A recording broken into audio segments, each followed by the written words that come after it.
United States was on the verge of dissolution on March 9, 1861, when Abraham Lincoln arrived in Washington, D.C. for his first inaugural address. The states of South Carolina, Georgia, Alabama, Mississippi, Louisiana, and Florida had all voted to secede from the Union, and Texas's governor had been overthrown for refusing to secede. The departing administration of President James Buchanan had bankrupted the Treasury, while his Secretary of War, John Floyd, had secretly shifted Union armaments to Point South to arm the intended insurrection. Fort Sumter, South Carolina, was surrounded by armed secessionists ready to strike, and an assassination plot against Lincoln was planned, along with a plot to disrupt the official counting of the Electoral College ballots in the capital. General Winfield Scott, a hero in the War of 1812, took measures to secure the capital with thousands of federal troops. Any man who attempted by force to obstruct or interfere with the lawful count of the electoral vote should be lashed to the muzzle of a 12-pound gun and fired out of a window of the Capitol. I would manure the hills of Arlington with fragments of his body, were he a senator or chief magistrate of my native state.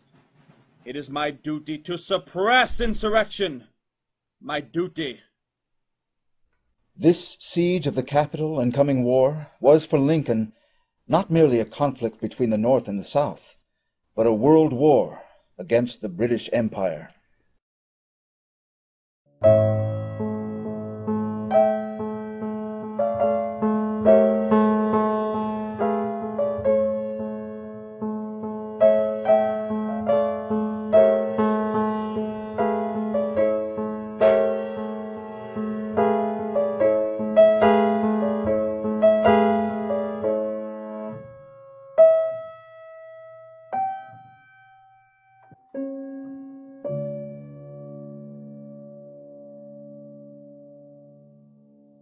Lincoln knew the British Empire viewed the U.S. government, founded on the principle that all men are created equal, as a threat to the continuation of their empire.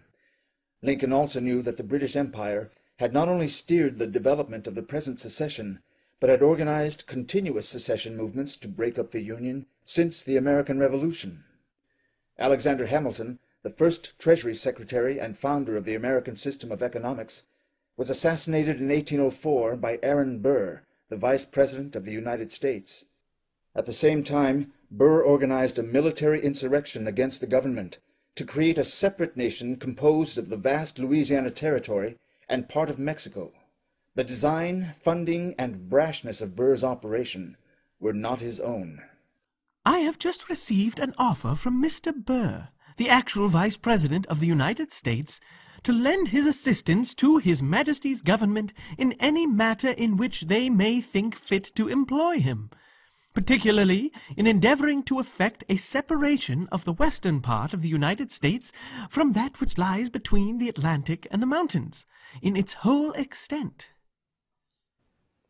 The British government which deployed Burr burned the capital to the ground 8 years later in the War of 1812, and organized a secession movement of the New England states, a system driven by the British East India Company and its Secret Intelligence Service Director, Lord Shelburne. As the United States defeated these various attacks, Shelburne's successor and protege, Lord Palmerston, turned to the British slave system in the southern U.S. as the new axe to chop apart the United States. The slavery system, destroying the southern United States, was a critical part of a worldwide British economic system to which Adam Smith gave the name Free Trade. Beginning in West Africa, the British East India Company, Royal Africa Company, and others captured slaves. These slaves were shipped to the Western Hemisphere to create the slave plantation system of the southern United States. The principal product of this system in the 19th century was cotton, 75% of which was exported to England. Here, English peasants worked for shillings to turn the cotton into low-quality textiles, which were then sold in India, the crown jewel of the empire. The Indian subjects, denied the right by the British to produce for themselves, paid for the textiles with opium crops.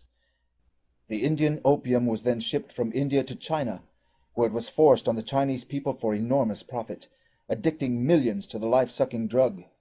The profits from this cycle characterized by East India Company lackey Adam Smith as buying cheap and selling dear, was the foundation of the empire's existence. An interruption of any one part was an interruption to the whole. In dealing with vulgar-minded bullies, and such unfortunately the people of the United States are, nothing is gained by submission to insult and wrong. The U.S. have no navy of which we need be afraid, and they might be told that if they were to resort to privateering, we should, however reluctantly, be obliged to retaliate by burning all their seacoast towns. Palmerston never gave up the hope that the United States could be broken apart, that you could destroy the American system. And so Lord Palmerston was naturally a supporter of the Confederacy. In fact, he wrote a letter January 1st, 1861 to Queen Victoria, praising the British and French troops taking of Peking at that time. And then he said, "We also are on the verge of the dissolution of the United States." And this was good news for Britain. When Lincoln was elected in November 1860, the British had recently conducted war against Russia in 1854 and against China in 1859, when the Chinese attempted to block the smuggling of opium into their ports. Now, in 1861, a great war was imminent, pivoted on whether the British or the American system would prevail in the Western Hemisphere. Lincoln knew that he was going into a war. The key of Lincoln, the character of Lincoln, going into the inauguration and through his presidency, was he was on the front lines of a war against the British Empire. And he knew it. He was being shot at. Eventually, obviously, he was assassinated. But there were many attempts against him, as if he was a soldier in the battles. But it was his ideas, it was his mind, which drove the victory over the South. That was why he was the #1 target. In Lincoln, because of the nature of the conflict over slavery, he very much always came back to the Declaration of Independence. That this, for I think any of the great figures in the United States, the Declaration and the Constitution are one piece. So Lincoln rested on all men are created equal and have the right to life, liberty, and the pursuit of happiness. That these are inalienable rights. And they are embedded in every individual human being, that there is no difference. On his trip to Washington for the inauguration, Lincoln was notified of an assassination plot laid for him at a scheduled stop in Baltimore, Maryland.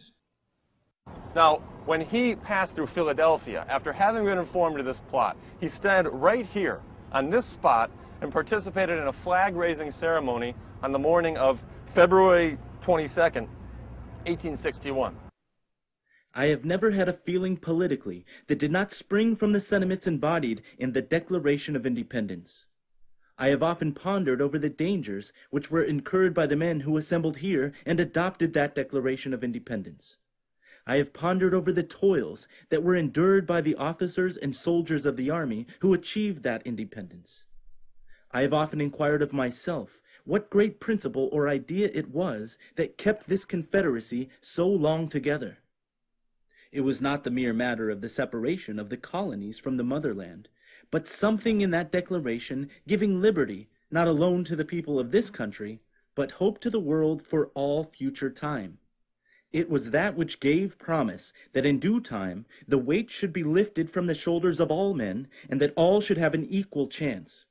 This is the sentiment embodied in that Declaration of Independence. Now, my friends, can this country be saved upon that basis? If it can, I will consider myself one of the happiest men in the world if I can help to save it. If it can't be saved upon that principle, it will truly be awful. But if this country cannot be saved without giving up that principle, I was about to say, I would rather be assassinated on this spot than to surrender it.